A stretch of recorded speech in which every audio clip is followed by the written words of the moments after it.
inside, see what it is, probably 6:23, 6:22, something like that. But man, am I out of shape. 6:23 is my half marathon pace, so I usually run at Myrtle Beach right now. So, but gotta start somewhere. Use that as my baseline.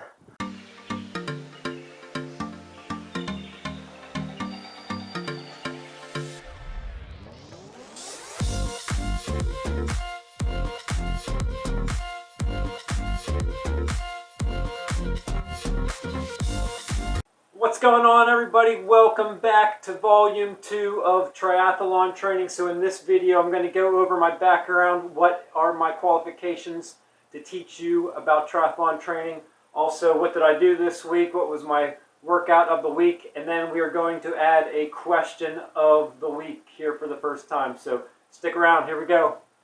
Alright, what is my background? We'll start with high school.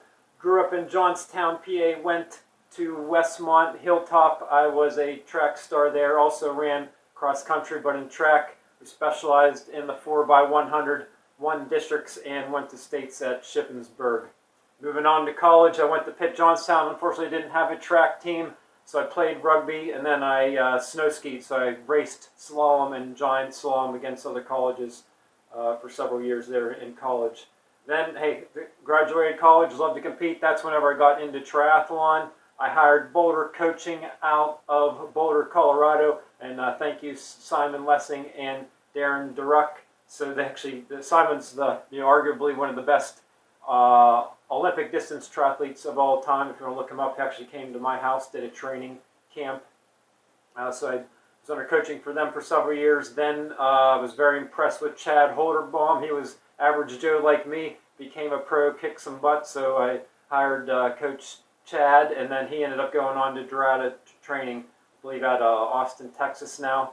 But since then, hey, I've been training on my own, have many years of professional coaching under my belt, so that's my qualifications for you. Just add on, hey, I qualified for 2 triathlon world championships. I went to London the year after they had the Olympics there, and then I also did Chicago.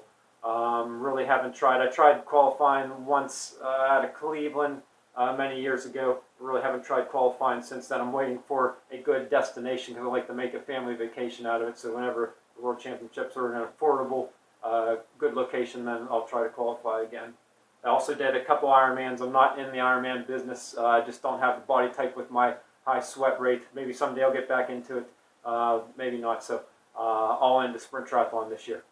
My training went fairly well this week. Admittedly, I have been tired all week, but I was able to gain some fitness. You can see I'm up 3 fitness points over last week using Training Peaks. So we'll start with Sunday. I pushed intervals up Road to Sky. I'm trying to climb that Road to Sky up with the Zwift 25 times in order to get that special badge in Zwift. So occasionally I like to climb up there.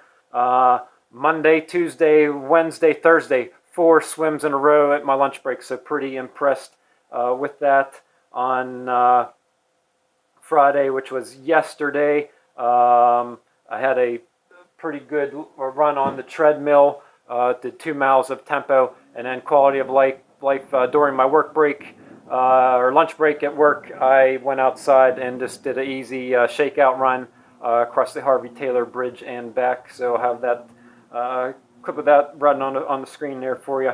And then this morning, my workout of the week. I did a brick session. My goal was to do some intervals during the bike.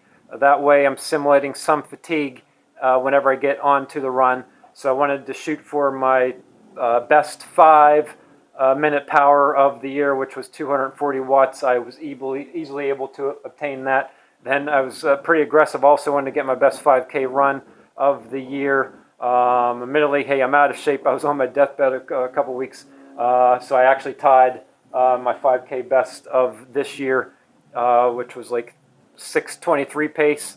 And again, I should be running 6:23 pace for half marathon right now, so I'm pretty out of shape, but at least gives me a baseline moving forward here, trying to shoot. I'd love to get into the lower 18s by race time. All right, let's move on to the question of the week, brought to you by Michael Detling. So thank you, Michael, for sending in the question.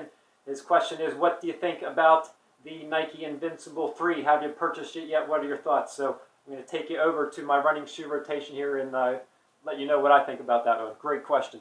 Here is my current running shoe rotation, excluding my trail shoes, which are out in the garage. So Michael's question is, the Nike Invincible, what I purchased. I actually have two of them. So I believe this is the one. This is like the two. If you read my review, so am I going to purchase the 3? No, not at this time. If you read my review, it's because I did not like the tread on the bottom of the shoe, and I looked at on Running Warehouse, and they did not update this tread enough. It just sounds like a flat tire running down the road, and it actually slows you down. Also on the new 3, they have little divots, and I'm just afraid that the water is going to be able to get in there. Also, Michael, the price point. So the current price is $180. So I added up the price of all those shoes that I have there. Those are all the shoes I bought in the last 2 years, excluding the ones I have out in the garage, or trail shoes. Over $1,500 in those shoes. So pinching pennies right now because I want to do some yard work in the back. However, I buy a new pair of shoes for going into my A race. So I am eyeing up the A6 Metal Speed Sky or Metal Speed Edge. Will probably be my next shoe. Again, I'm looking for sprint triathlon speed, and I push Strava segments. I'm not looking to do a marathon. I'd probably choose a different shoe if I did a marathon. And lastly, one more. So I was consistently dropping my marathon time from like 3 hours and 15 minutes down to 3 hours and 5 minutes over the past couple years, and I had a bad marathon here this past fall. One reason was I was using the Nike Alpha Flies. Those are terrible. But 2, I ran record miles, and it was on this shoe. And you could go back I have a run a marathon and a treadmill challenge, and just nailed that. I was running so many miles using this shoe, my legs would never get sore, but I was running on a treadmill as opposed to running outside, and running on this shoe, I didn't develop the leg strength. So I actually went, and now I am not running on this shoe anymore. I bought a $80 pair of the original Magic Speed from ASICS, and I'm using those now just because, hey, maybe it's not always good. Well, yes, these do baby your legs and you don't get sore, but that's a bad thing because your legs aren't getting strengthened. So hope that answered your question, Michael, there. So no, I'm holding out right now, but I will do a video on whichever shoes I pick up here in the next month or 2. I will buy a new pair of shoes.